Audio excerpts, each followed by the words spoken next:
3 days after the flood, I was standing ankle-deep in black water, holding a ruined hand plane my grandfather gave me in 1987, and across the hill, less than half a mile away, a bunch of retirees were teeing off on perfect green grass like nothing had happened. That's the part that still gets me. Not the money, not even the damage. It was the fact they knew exactly where that water was going, and they just didn't care. See, I've lived out in Belmere County almost my whole life. Same patch of land my old man bought back in the 70s when nobody wanted it because the soil was rocky and the winters were mean. He built our house himself, one crooked wall at a time, and when I turned 19, he helped me build the workshop out back with salvaged pine beams from an old tobacco barn. Nothing fancy, just honest work and sawdust. By the time he passed, that workshop had become the one place in the world where my head ever felt quiet. I made cabinets, farmhouse tables, rocking chairs, little custom jobs for folks around town. Most weeks it wasn't glamorous, but it paid the bills and kept my hands busy. Then developers showed up.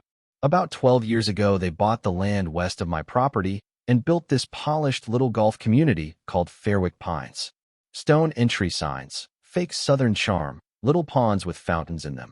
The kind of neighborhood where every mailbox matches and everybody complains if your grass is half an inch too tall. At first, we mostly stayed out of each other's way. I figured rich folks liked privacy just as much as I did. But over time, the HOA started acting like they owned the entire county. They'd send letters about my fence line, complain about the noise from my planer during quiet recreation hours. One woman even told me my wood piles were visually aggressive. I swear to God she actually used those words. I laughed so hard I nearly dropped my coffee. Still, most of it was annoying more than dangerous. Until the flood. It started with a smell. Wet cedar, mildew, stagnant water. Wrong enough to wake me up around 5 in the morning. I remember walking toward the workshop in my boots thinking maybe a pipe burst during the night. But the second I opened that door, my stomach just dropped. Water everywhere. Thick muddy water creeping across the floor like it belonged there. My table saw was half submerged. Drawers floated open. Clamps drifted around like dead fish. And the lumber.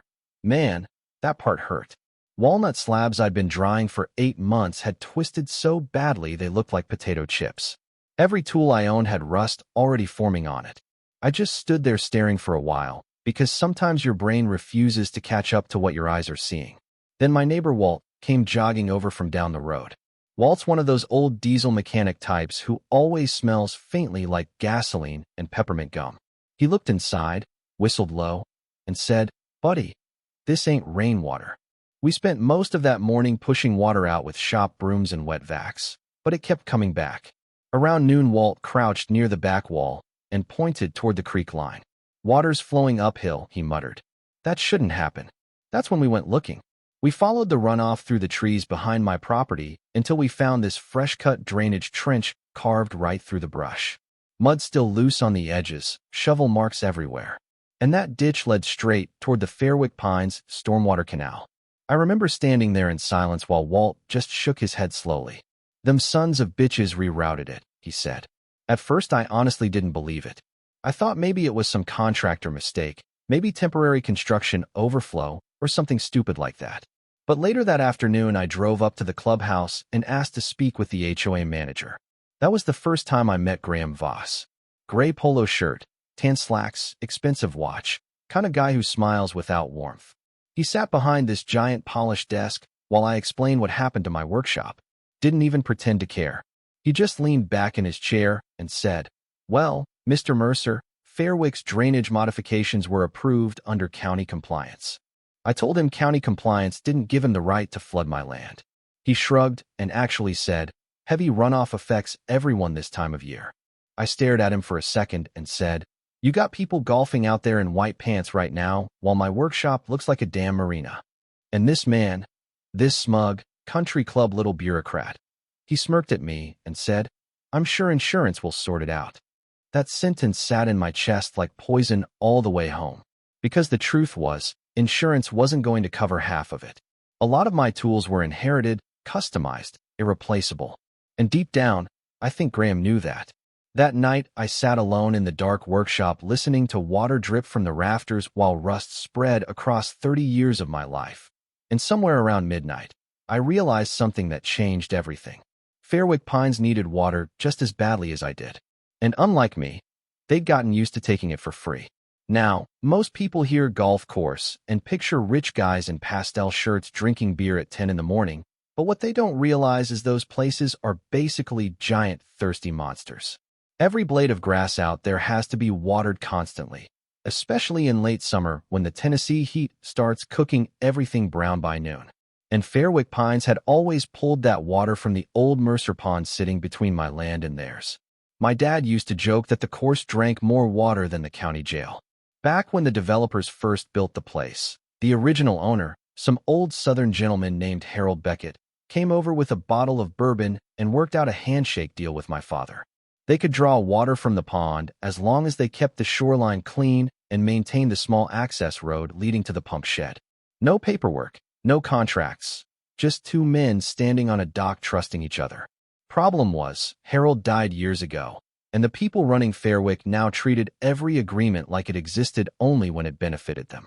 Around 2 in the morning, while sitting in my ruined workshop with a flashlight and a bottle of cheap whiskey, I started digging through old county maps online. At first I was just angry, looking for anything I could use against them, but then I noticed something strange. According to the updated survey lines, the pump house wasn't on shared property at all.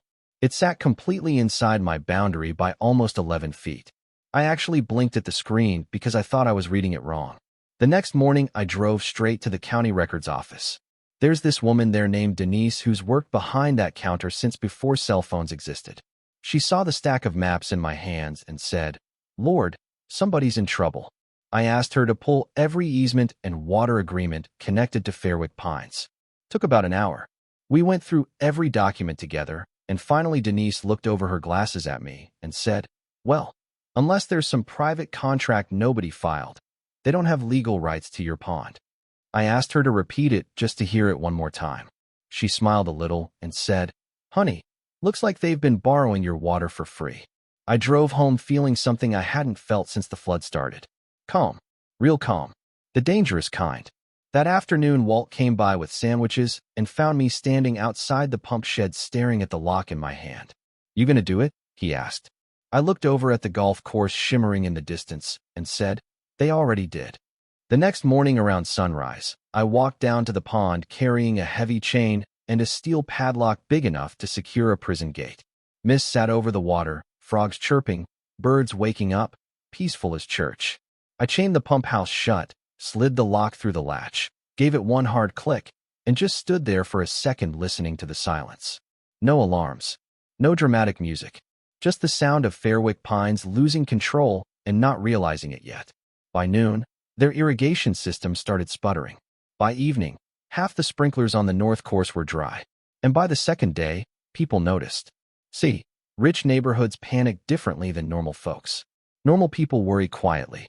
HOA people hold emergency meetings and start sending passive-aggressive emails in all caps. I found that out fast. Day 3, a black SUV rolled up my driveway. Out stepped Graham Voss wearing sunglasses and that same fake smile. He walked toward me while I was sanding cabinet doors outside the workshop. "Mr. Mercer," he said, "there seems to be an issue with the pump system." I didn't even look up from my sander. Damn shame. He stood there a second, waiting for me to say more. When I didn't, his tone changed. "The golf course services hundreds of homeowners." I shrugged. "My workshop served me just fine till your drainage project drowned it." He sighed like I was the difficult one. "Look, nobody intentionally caused damage to your property." I shut the sander off and finally looked at him. "You dug a trench pointing straight at my land. It was an engineering decision." "No," I said, stepping closer. "It was a decision that cost me 30 years of work."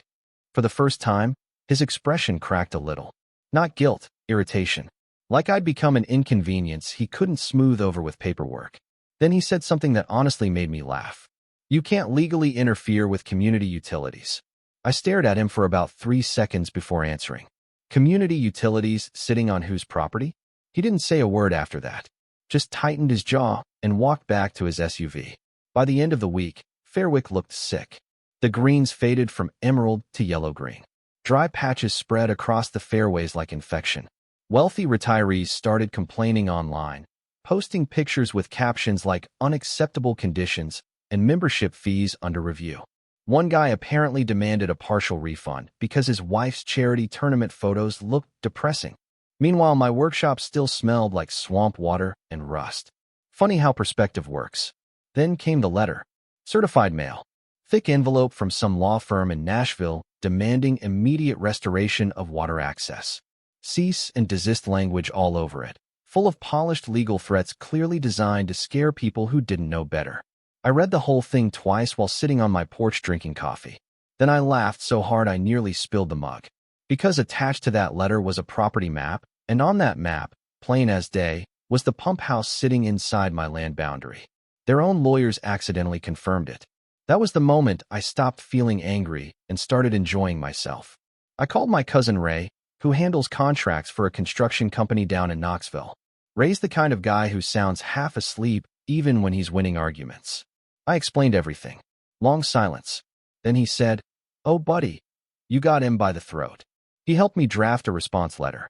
Professional, polite, absolutely vicious. We included estimates for the workshop damage, replacement costs for every ruined tool, structural repairs, mold remediation, and then Ray added one final line that made me grin like a maniac. Retroactive commercial water usage fees for 12 years of unauthorized pond access. Grand total came out high enough to make their board choke on their Chardonnay. 3 days later, Graham showed up again. Except this time, he wasn't smiling. He marched up my driveway holding the invoice in one hand like it offended him personally. "This number is absurd," he snapped. I leaned against the porch rail. "So it was flooding my property. You're exploiting a technicality." "No," I said quietly. "I'm enforcing one." He pointed toward the pond. "That golf course is the economic backbone of this community." I nodded slowly. "Then maybe y'all should have protected your water source better." God, the look on his face. I still think about it sometimes. Not rage exactly. More like disbelief that somebody he considered beneath him had suddenly stopped playing by his rules. Then August hit, and the heat got mean. Grass started dying fast. Fairwick hired water trucks to keep the greens alive, but it wasn't enough. You'd see these massive tankers rumbling through the gates every morning while homeowners stood outside pretending not to panic. One afternoon I drove past the course and watched a groundskeeper jab a screwdriver into the dirt. Dust puffed up around it like ash. He looked exhausted. Honestly, I almost felt bad for the workers because none of this was their fault. But the board? Graham? They still refused to admit what they'd done. Instead, they doubled down, started spreading rumors around town that I was some unstable hillbilly sabotaging local business. One woman from the HOA even told the county paper I was weaponizing natural resources. "Lady, you flooded a carpenter's workshop to protect decorative grass. Let's not start talking ethics now." Then one evening Walt came over carrying a six-pack and sat beside me on the porch watching the sunset hit the dying golf course in the distance. After a long silence he asked, "How far are you willing to take this?" I looked toward the pond, dark and still beneath the orange sky, and said something I hadn't admitted out loud until then. "Far enough they never forget my name again."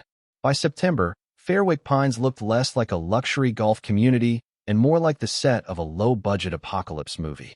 The entrance flowers were dead, the ponds had turned murky green, and whole sections of fairway cracked under people's shoes like old pottery. You could practically feel the panic hanging in the air every time you drove past the gates. And the thing about panic is, eventually it stops being private. People started turning on each other. Homeowners blamed the HOA board.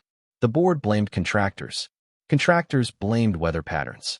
Meanwhile, everybody in Belmere County knew exactly what really happened because small towns spread gossip faster than wildfires. At the diner one morning, I overheard a waitress tell somebody, "All this over a flooded workshop." And this old farmer sitting nearby just muttered, "No, all this over disrespect." That stuck with me. Because honestly, this thing stopped being about money weeks earlier. It became about the way people with power convince themselves other folks are disposable. Around that same time, county inspectors finally got involved. Turns out rerouting storm runoff into private land without proper environmental review is the kind of thing officials suddenly care about once wealthy residents start threatening lawsuits. Funny how that works. They surveyed the drainage trench behind my property, took photographs, measured runoff flow, and every report pushed Fairwick deeper into trouble. Graham tried one last time to salvage things. He called me personally and asked if we could sit down like reasonable men. That phrase alone nearly made me hang up. But curiosity got the better of me. So 2 days later, I met him at the clubhouse restaurant overlooking the course. Or what used to be the course. The grass outside the windows looked brittle and patchy, like something barely hanging on to life.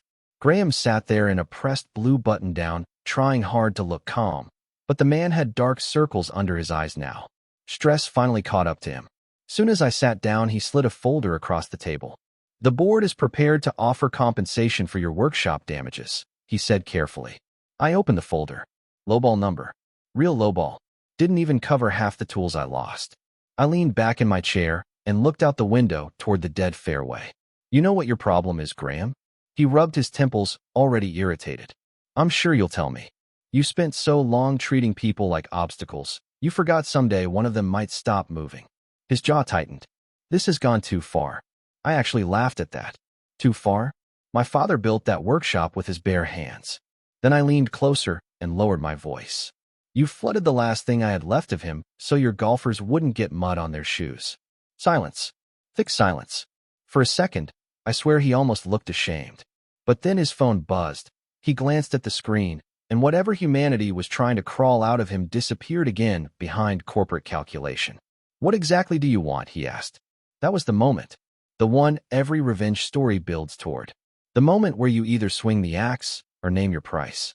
So I told him, every dollar for rebuilding the workshop from the foundation up. Full replacement value for every damaged tool and material. Written acknowledgement that their drainage modifications caused the flooding. And a 25-year commercial lease granting them legal pond access with annual payments made up front every January. Plus one more thing. I wanted complete authority to terminate water access immediately if they ever violated the agreement. Graham stared at me like I'd lost my damn mind. "You'd hold the entire community hostage over a workshop?" I looked him dead in the eye. "No, you held my life underwater over grass." 3 weeks later, they signed everything. Every last page. Because by then they had no choice. Membership cancellations were piling up, the resort side of the community was bleeding money, and homeowners were threatening a class action lawsuit against the HOA board. Graham resigned 2 days after the agreement closed. Rumor is he moved to Arizona. Honestly, good luck to Arizona. Construction on my new workshop started in October. And I won't lie to you, the first day they tore out the water-damaged floor, I had to step outside for a minute. Seeing all that ruin wood piled in a dumpster felt weirdly personal, like burying part of my old life. But then the rebuild started. New concrete foundation, reinforced walls, better drainage, better lighting. By Christmas, the place looked better than it ever had before. Walt came over the first night I worked in there again. We stood quietly while cedar shavings curled across the fresh floor beneath the glow of brand new lights. He picked up one of my replacement hand planes, whistled low, and said, "Hell of a way to renovate." I smiled a little and ran my hand across the cedar workbench they paid for. "Yeah," I said, "expensive too. But here's the part nobody expects me to admit. Sometimes late at night, when the workshop's quiet and the smell of sawdust settles into the walls, I wonder if I went too far. Because once all the anger burned off, what was left underneath surprised me. Sadness mostly. My dad used to believe neighbors should solve problems with handshakes and coffee on the porch, not lawyers and contracts and mutually assured destruction. Part of me thinks he'd hate what this turned into. But another part of me remembers standing in black floodwater watching 30 years of work rot in front of my eyes while a man in a polo shirt told me, "It's just water." And every single time I remember that sentence, I stop feeling guilty. These days, Fairwick Pines looks beautiful again.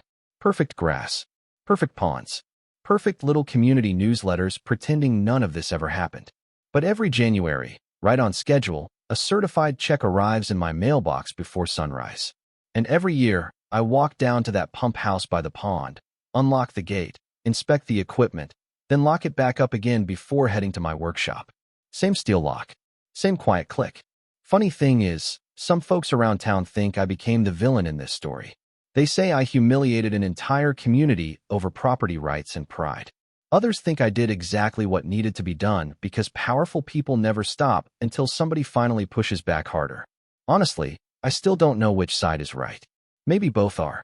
But I'll tell you this much. Nobody from Fairwick Pines has complained about my workshop noise ever again. So what do you think? Did I take things too far? Or did the HOA finally get exactly what they deserved? Let me know in the comments. And if you've ever dealt with neighbors, HOAs, or power-hungry people who thought they could walk all over you, hit subscribe because trust me, this wasn't the last time somebody learned the hard way that quiet people usually have the longest memories.